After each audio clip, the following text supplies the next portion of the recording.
살기를 바랍니다. 오늘 우리가 함께 읽은 창세기 37장 1절에서 17절을요, 그 주석책에 보면 그 주석책의 그 본문에 대한 제목이 나옵니다. 근데 요셉의 꿈이라고 이렇게 나와 있어요. 근데 한번 가만히 이렇게 생각해 보면요, 꿈이라는 건 우리 꿈이 없어요, 사실은. 왜냐면 우리가 이런 꿈을 꿔야지 의지해가지고 꾸는 꿈은 없습니다. 꿈이라는 것은 꾸어지는 것이죠. 자다 보니까 이제 수동적으로 꾸어지는 것입니다. 우리가 그 심리학자 그 지그문드 프로이트 하면은 뭐가 생각납니까? 뭐 성에 대한 거, 성욕에 대한 거, 또 리비도 뭐 이런 거 생각나고, 또 무의식 이런 단어가 생각나죠. 근데 원래 이 프로이트라는 사람이 제일 유명한 책이 꿈의 해석입니다. 꿈의 해석. 꿈을 연구했어요. 꿈을 분석했어요. 그래서 꿈을 통해서 사람이 여러 가지 꿈을 꾸는데 그 꿈을 통해서 사람의 무의식을 알려고 했고 또 인간을 이해하려고 했습니다. 여러분 이제 이렇게 꿈을 많이 꾸잖아요. 근데 뭐 우리 소위 말하는 뭐 개꿈이라는 거, 이상한 뭐 말도 안 되는 꿈을 꾸기도 하고, 좀 뭔가 특별한 꿈을 꾸기도 하고 그러잖아요. 대통령을 뭐 만난다든지 뭐 이런 특별한 꿈을 꾸면 복권도 한번 사보고 또 인터넷도 한번 뒤져서 이게 무슨 꿈인가 한번 찾아보기도 하고 그렇게 하잖아요, 우리가. 근데 이제 그 꿈이 의미하는 것이 무엇인가 이렇게 사람들이 다 궁금해합니다. 근데 성경에서 보면요, 이 꿈이라는 것은 하나님의 뜻을 알려주는, 하나님의 백성에게 알려주는 계시의 통로입니다. 꿈이라는 것은 계시의 수단입니다. 특별히 이제 오늘 우리가 함께 읽은 이 요셉은 꿈의 사람이잖아요. 꿈꾸는 사람이잖아요. 하나님이 꿈을 통해서 말씀하시고 계시하신 사람이죠. 그래서 우리가 요셉이 꾼 꿈을 통해서 요셉의 꿈이 아니라 누구의 꿈입니까? 결론적으로 하나님의 꿈입니다. 하나님. 요셉이 내가 이런 꿈을 꿔야지 계획해가지고 꾼 게 아니잖아요. 그냥 똑같이 잤는데 그런 꿈을 꾸게 된 거죠. 하나님이 말씀하신 거, 하나님의 꿈입니다. 하나님께서 요셉을 통해 이루시려는 구원의 역사, 그걸 요셉에게 알려준 거예요. 미리 보여준 거예요. 그러니까 하나님의 꿈입니다. 요셉의 꿈이 아니라. 엄밀하게 말하면. 제 친구 목사가요, 지난달인가 지지난달에 교회를 이전을 했어요. 교회를 이전하고 새로 그 교회를 리모델링해서 이제 예배를 드리는데 이제 초청해서 제가 갔어요. 근데 이제 그 교회 가보니까 교회를 이전한 다음에 이름을 바꿨어요. 그 교회 이름이 꿈의 교회예요. 그 전에는 지역 이름을 이렇게 해가지고 그 교회 이름을 지었는데 이제 이사도 가고 새로 교회를 이제 옮기니까 꿈의 교회라고 이름을 지었어요. 꿈의 교회라는 이름 참 많죠, 요즘에. 근데 이제 그 꿈이 누구의 꿈입니까? 우리 교회의 주인은 예수님이시죠. 예수님의 꿈이죠. 그러니까 예수님의 꿈을 이루어 드린다는 의미로 그런 이름을 지었겠죠. 그리고 또 드림교회라는 또 교회 이름도 있죠. 드림교회. 영어로 하면 드림이죠. 그래서 그것도 역시 예수 그리스도의 꿈을 이루어 드림. 그리고 더 좋은 해석은요, 드림이 영어도 되고요, 또 한국말로 번역하면은 주님의 꿈을 이루어 드리는 교회, 드린다. 꿈을 이루어 드림. 그래서 또 드림교회라고도 이렇게 해석을 합니다. 그래서 우리가 이 꿈에 대해서 오늘 나누고 있는데, 어떤 분은 이 꿈하고 비전을 구분해서 사용하는 분도 있어요. 그래서 꿈이라는 것은 내 야망에 근거해서 꾸는 게 꿈이고, 비전이라는 것은 하나님이 나에게 주신 게 비전이다. 그래서 꿈은 약간 부정적인 좀 의미로, 또 비전은 약간 긍정적인 의미로 이렇게 구별을 하는데, 저는 뭐 별로 그 구분이 좋지 않다고 생각합니다. 꿈이나 비전이나 같은 말이고요. 본질은요, 그 꿈과 비전의 출처가 어디냐는 거예요. 그 출처가 내 욕망에서 근거한 꿈, 내 야망을 이루려는 비전이라 그러면 그건 좋지 않다는 거예요. 그리스도인들이 가져야 될 것이 아니고, 우리 그리스도인들이 가져야 될 것은 하나님이 나를 통해서 또 계획하시는 그 꿈, 하나님이 나를 통해서 이루시려는 그 비전을 갖는 게 중요합니다. 근데 본질은요, 꿈이냐 비전이냐 그 뉘앙스를 나누는 게 아니라 꿈과 비전이 같지만 그 꿈과 비전의 출처가 내 야망에 근거한 것인지 아니면 주님께서 나에게 주신 것인지, 그게 핵심이고 그게 본질이라는 것입니다. 그래서 오늘 본문에 요셉을 보면요, 요셉은 마치 그 원석과 같아요. 다이아몬드 원석같이. 원석은 크게 가치가 없어요. 사실은 잘 세공을 잘 해가지고 만들어야지 그게 값비싼 그 보석이 되는 것처럼, 명품 보석이 되는 것처럼 요셉은 아직은 원석이에요. 그러나 하나님께서 세공자가 되셔가지고 고난의 점으로 다듬어가지고 그거를 아주 구속사의 명품 보석으로 다듬어가는 것을 볼 수가 있습니다. 그래서 오늘 말씀을 통해서 아직 요셉이 원석의 단계에 있지만 요셉의 어떤 점을 하나님께서 잘 그를 다듬으셔서 명품 보석으로 하나님의 일꾼으로 사용하는지 우리가 함께 나눠봄으로써 우리 믿음을 새롭게 결단하는 시간 되시기를 주님의 이름으로 축복합니다. 첫 번째, 우리가 그 하나님의 꿈에 그 붙잡힌 그 요셉은 정직의 사람이 됩니다. 우리 1절에서 3절까지 말씀 함께 봉독합니다. 1절에서 3절 시작. 야곱이 가나안 땅 곧 그의 아버지가 거류하던 땅에 거주하였으니 야곱의 조건은 이러하니라. 요셉이 17세의 소년으로서 그의 형들과 함께 양을 칠 때 그의 아버지의 아내들 빌라와 실바의 아들들과 더불어 함께 있었더니 그가 그들의 잘못을 아버지에게 말하더라. 요셉은 노년에 얻은 아들들이므로 이스라엘의 여러 아들들보다 그를 더 사랑함으로 그를 위하여 채색옷을 지었더니. 아멘. 요셉이 17살 되었을 때 배다른 형제들, 그 아버지 야곱의 부인이 네 명이었잖아요. 근데 배다른 형제들하고 같이 들에 나가서 양을 칠 때 오늘 본문 말씀해 보니까 이 요셉이 무슨 옷을 입었다 그래요? 채색 옷을 입었다고 나오죠. 형제들은 채색 옷 안 입고 혼자만 입었어요. 근데 이 당시에 그 이스라엘 백성들의 옷은요, 진짜 간단해요. 그냥 이런 직사각형이에요. 천을 그냥 이렇게 직사각형으로 해가지고 옷 만드는 게 너무 간단해요. 그냥 천 네모나게 자르면 되고 여기다 칼로 구멍 하나 내요. 무슨 구멍입니까? 목 이렇게 집어넣는 거. 그냥 천에다가 구멍 하나 내서 이렇게 뒤집어 써요. 그런 다음에 허리에다가 줄 하나 그냥 딱 묶으면 그게 옷 끝입니다. 그러니까 일하기가 편하죠. 팔이 이제 양치고 그러는데 팔 다리가 움직이기가 편하게 그냥 그렇게 옷을 대부분 이스라엘 백성들은 그렇게 옷을 만들었습니다. 근데 채색 옷은 어떤 옷이냐면요, 소매가 여기까지 되는 옷이고요, 거의 여기 쓸고 다닐 정도로 질질 끌리는 옷이에요. 그리고 지금은 색깔 넣는 게 염색하는 게 너무 쉽지만 당시에는 염색 기술이 별로 없었기 때문에 색을 넣는다는 거는 왕족이나 귀족이 아니면 생각할 수가 없는 거예요. 그러니까 요셉이 채색 옷을 입었다는 거 하나 자체만으로 이거는 근무복이 아닙니다. 무슨 옷입니까? 감독관의 옷이에요. 감독관. 동생인데 형들은 다 작업복 입고 일하는데 동생은 그냥 감독관 옷, 채색 옷 입고 이렇게 돌아다니는 거예요. 그래서 그렇게 그냥 편애를 한 아버지 야곱도 참 이게 지혜롭지 못한 것 같고, 이거를 또 17살이나 먹었으면 철 좀 들어야 되는데 채색 옷 준다고 그냥 넙죽 받아가지고 아버지 이러면 안 돼 이렇게 하지도 않고 그냥 딱 받아서 입었다는 거예요. 그래서 그 옷을 입었습니다. 더군다나 요셉은 오늘 말씀해 보니까 고자질합니다. 다 아버지한테 형들이 게으름 피워요 하는 거 다 고자질을 하는 것을 볼 수 있습니다. 고자질하는 건 좋지 않은 것이죠. 그런데 이거를 좀 더 우리가 좋게 이렇게 좋은 쪽으로 이렇게 본다면은 정직하다고도 볼 수가 있어요. 고지곧대로 얘기한다는 거죠. 우리가 좋게 보고 나쁘게 보는 건요, 종이 한 장 차이예요. 근데 하나님께서는요, 우리를 갖다가 좋게 보시고 또 부정적인 걸 가려주시고 은혜의 포장지로 이렇게 포장해 주셔서 우리를 사용하시는 분입니다.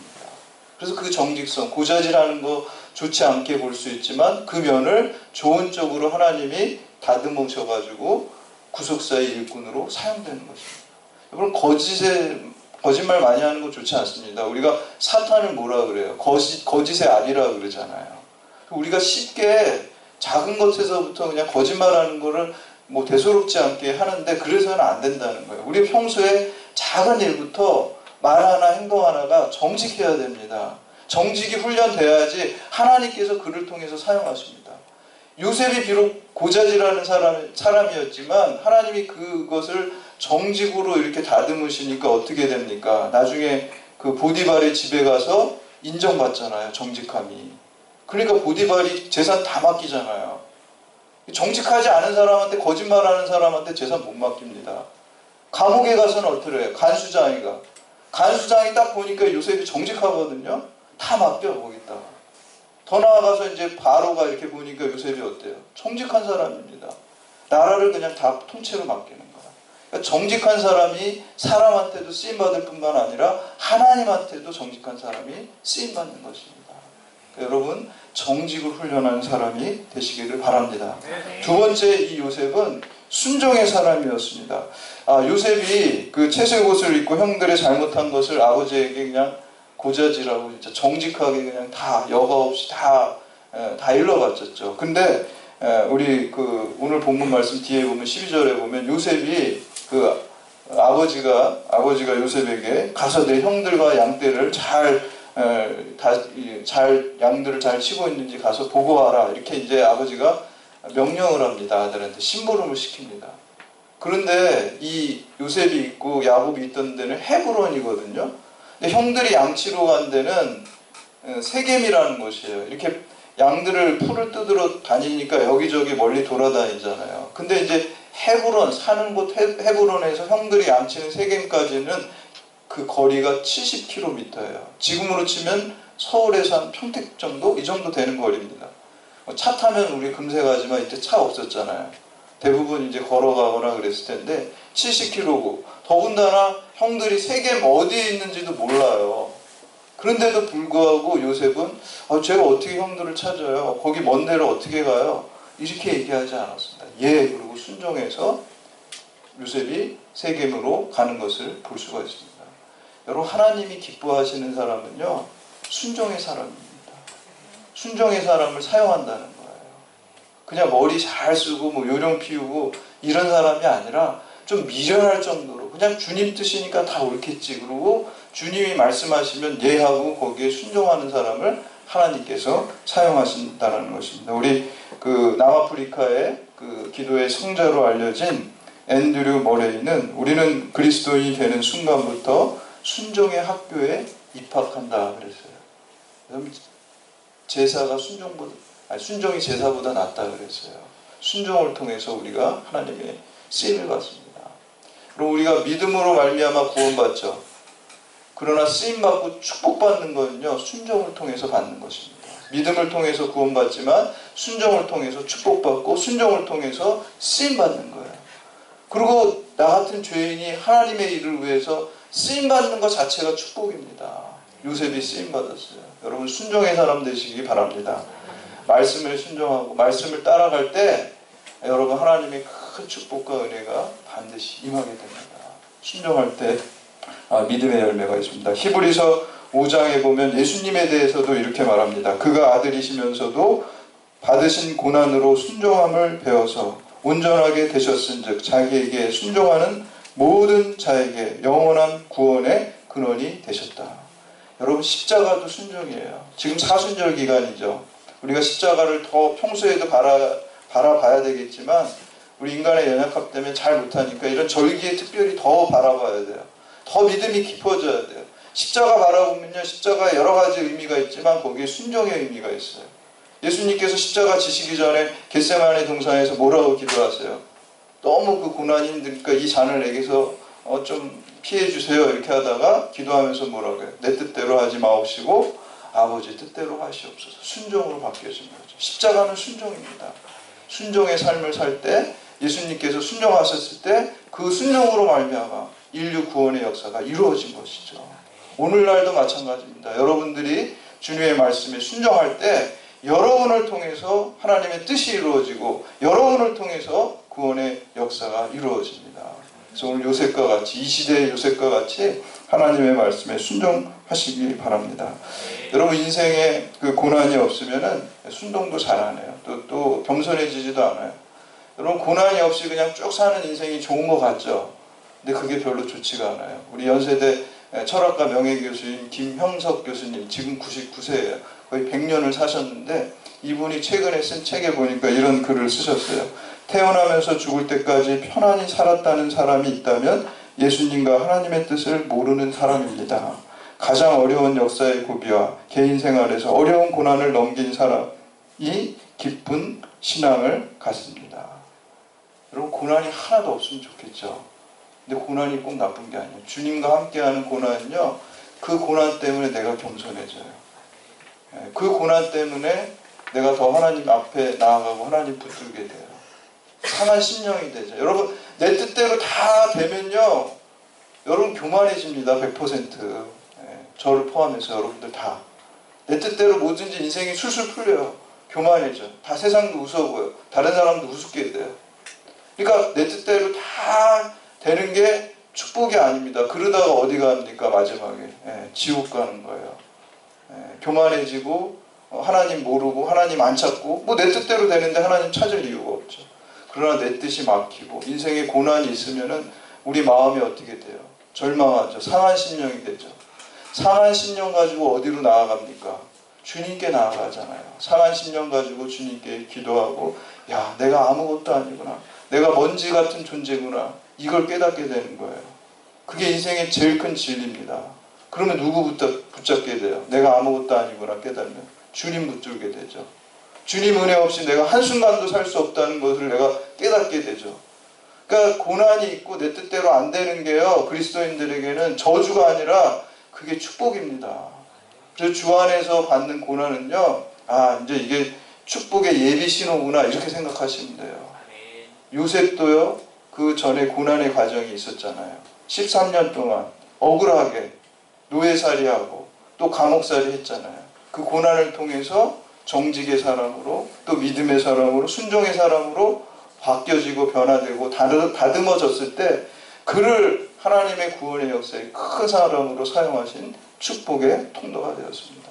그래서 오늘 여러분 삶 가운데 고난이 있고 또 어려운 일이 있을 때 거기서 좌절하고 낭망하는 게 아니라, 야, 이거를 내가 기도의 휘발유로 삼아야지, 하나님께 더 나아가는 동력으로 삼아야지, 야, 이게 나한테 찬스다 라고 생각하고 더 주님 붙으시기 바랍니다. 그럴 때 여러분들이 축복을 하나님께서 이만큼 준비해 놓고 계세요. 그래서 그런 축복의 사람 되길 바랍니다. 마지막으로 세 번째, 요셉은요 믿음의 사람이 됩니다. 우리 그 2002년도 월드컵 때 가장 인상 깊은 이 카드 섹션이 꿈은 이루어진답니다. 꿈은 이루어집니다. 그냥 꿈이라는 건요, 그냥 이루어지지 않으면은 그거는 망상이죠. 망상에 불과, 아무 의미가 없어요. 꿈은 현실로 이루어져야 의미가 있는 거예요. 근데 그 꿈이 이루어지는 거는 우리 그리스도인들에게 그거를 하나님께서 이루어 주실 거, 하나님이 주신 꿈을 나를 통해서 이루어 주실 거를 믿어야 돼요. 믿을 때 이루어집니다. 믿음으로 그것을 고백하고 믿음으로 선포하고 믿음으로 기도할 때 하나님께서 주신 꿈은 반드시 이루어집니다. 내 욕망에 의한 꿈이 아니라 하나님이 주신 꿈, 그것을 이루는 사람이면, 오늘 본문에 보면 요셉이 두 개의 꿈을 꿉니다. 우리 4절에서 8절까지 말씀 함께 봅니다. 시작. 그의 형들이 아버지가 형들보다 그를 더 사랑함을 보고 그를 미워하여 그에게 편안하게 말할 수 없었더라. 요셉이 꿈을 꾸고 자기 형들에게 말하매 그들이 그를 더욱 미워하였더라. 요셉이 그들에게 이르되 청하건대 내가 꾼 꿈을 들으시오. 우리가 밭에서 곡식단을 묶더니 내 단은 일어서고 당신들의 단은 내 단을 둘러서서 절하더이다. 그의 형들이 그에게 이르되 내가 참으로 우리의 왕이 되겠느냐, 참으로 우리를 다스리겠느냐 되겠느냐 하고 그의 꿈과 그의 말로 말미암아 그를 더욱 미워하느니라. 아멘. 우리 4절에 보면 형들이 요셉에게 편안하게 말할 수 없다라는 건요, 히브리 원문에 보면 샬롬을 말하지 않았다 그래요. 샬롬이 뭡니까? 이스라엘 사람들 인사말이에요. 샬롬 이러잖아요. 평안하냐 이렇게. 그럼 샬롬을 말하지 않았다는 건 뭐예요? 인사 안 했다는 거예요. 이렇게 딱 마주쳤는데 샬롬 이래야 되는데 이렇게 못 본 척. 형제가 인사 안 하고 다니면은 이 사이가 어떤 사이예요? 완전 원수지가 아니에요. 원수지가. 그런데 이 동생이 꿈꿨다고 와가지고 막 졸졸 따라다니면서 안 듣겠다 했는데 자꾸 들어가지고 막, 그래서 무슨 또 꿈 얘기가 뭐예요? 자기 곡식단은 일어서고 형들 곡식단은 자기한테 절한다. 그러니까 더 미움을 샀어요. 그리고 두 번째 꿈은 뭐냐면 우리 9절에서 11절 말씀은 더 가관이에요. 9절에서 11절 말씀을 보면은 해와 달과 11별이 자기한테 절한다 그랬어요. 해와 달은 뭐예요? 자기의 부모잖아요. 11별은 형제예요. 그러니까 부모하고 형제가 다 절을 한다는 거예요. 물론 이제 이때 엄마 라헬은 죽었죠. 동생 베냐민을 낳다가. 그렇지만 아버지의 그 부인들이 또 더 있으니까 어머니, 아버지, 또 형제들이 다 나한테 절한다라고 이렇게 얘기하는 것을 볼 수가 있습니다. 우리가 흔히 요셉을 얘기할 때 고난 가운데도 꿈을 잃지 않고 그 꿈을 가졌더니 하나님이 그 꿈을 이루어 주셨다. 이렇게 해서 격려를 하죠. 근데 우리들이 그 격려를 할 때 꿈의 내용이 주로 뭐냐면요. 아, 내가 성공한 꿈을 잃지 않고 그냥 열심히 노력했더니 하나님이 이루어 주셨다. 그렇게 이제 이걸 인용을 해요. 근데 그거 완전 착각하는 겁니다. 요셉은요, 이때 이 얘기를 하고, 아, 형들이 나한테 절을 해? 엄마 아빠도 나한테 절을 해? 아, 이 꿈을 이루게 해주세요. 이렇게 기도한 사람이 아니에요, 여러분. 이때 얘기하고 요셉은 이 꿈을 잊어버렸어요. 어떤 꿈을 잃지 않았냐면, 내가 하나님의 사람이 되는 거, 하나님을 꿈꾼 사람이에요. 하나님의 쓰임받기를 꿈꾼 사람이에요. 하나님의 뜻이 나를 이루어지기를 꿈꿨지, 내가 출세해가지고 형들이 절하고 엄마 아빠가 절한 걸 꿈꾸지 않았어요. 그 증거가요, 창세기 42장에 보면요, 창세기 42장에 보면, 42장 9절에 보면, 형 13년 동안 노예살이 종살이 하고, 또 풍년이 7년이 지나죠. 그럼 20년이 지난 다음에 형들이 곡식을 얻으러 오잖아요. 애굽의 총리가 요셉이 되었을 때. 그때 형들이 자기 동생인지 모르고 절을 하잖아요. 그때 보고 그 창세기 42장 9절에 요셉이 그들에게 대하여 꿈을 생각하고 절하는 것을 보고 그동안 20년 동안 그 꿈을 잊어버렸는데, 아, 그때 하나님의 꿈이 이거구나. 이때 깨달은 거예요. 요셉은 내가 성공해가지고 형들이 나의 절하는 거를 이루게 해주세요, 이 꿈을 꾼 게 아닙니다. 내가 하나님의 사람이 되도록 하나님을 꿈꾼 사람이고 하나님의 구원의 역사에 쓰임받는 사람이 되기를 꿈꿨습니다. 그 꿈이 이루어진 거예요. 여러분, 우리가 하나님이 주신 꿈을 갖기를 바랍니다. 여러분이 지금 소원하고 기도하는 것이 내 욕망에 근거한 것인지, 아니면 나를 통해서 하나님이 쓰시려는 그 계획에 근거한 것을 성령의 지혜로 잘 분별하시기 바랍니다. 구하는 자에게 지혜를 주시지 않겠느냐 그랬어요. 지혜는 뭡니까? 성령께서 주시는 것입니다. 여러분, 그 지혜를 구하십시오. 내가 하나님의 뜻에 순종하기를 바랍니다. 저에게 분별력을 주시옵소서, 지혜를 주시옵소서 구하고, 오늘 요셉과 같이 내 야망이 이루어지고 욕망이 이루어지는 그 자연인들, 믿지 않는 사람이 누구나 다 꾸는 그 꿈이 아니라, 썩어져 없어지는 꿈이 아니라 하나님께서 나를 통해서 영원한 구원의 역사를 이루어진 요셉과 같은 꿈과 비전을 꾸고 기도함으로 여러분 삶을 통해서 그 꿈을 이루시기를 주님의 이름으로 축원합니다. 이제 다 같이